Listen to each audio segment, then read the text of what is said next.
I'm not a Gandhi fan or anything like that. I'm not into revolutions, but probably the greatest authentic revolutionary was Gandhi, because he got the British out of India. That was his mandate, right? And that's what he did. But the way he did it is very instrumental in the teachings of revolutionaries, because they've got their own manifestos, they've got their own mandates. But why is the most successful revolution never parodied, never repeated?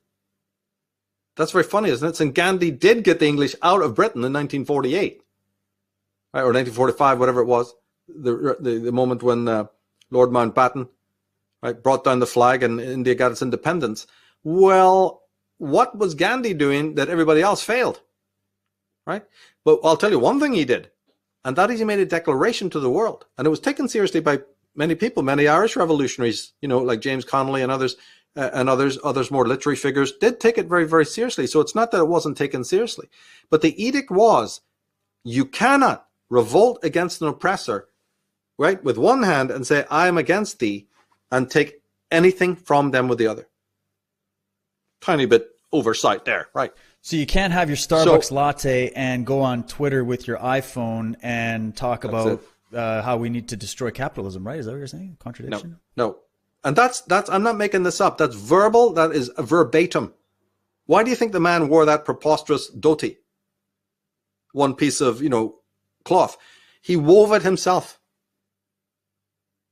What we're talking about has the most ultimate historical significance for world revolution. So anyone who's even the senior people of government know this or should know this. This is not anecdotal. This is huge because of the man's reputation, right? His manner of gaining freedom for his people and all the rest of it. All that revolutionary action was done in a certain way.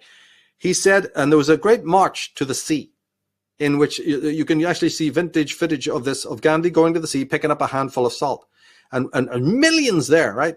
And they shoved the microphone in his face and he said some words.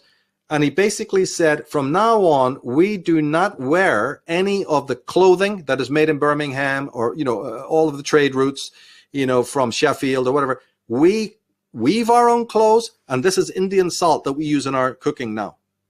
We will not use the British East India Company structure, for spices and other. And basically that's it.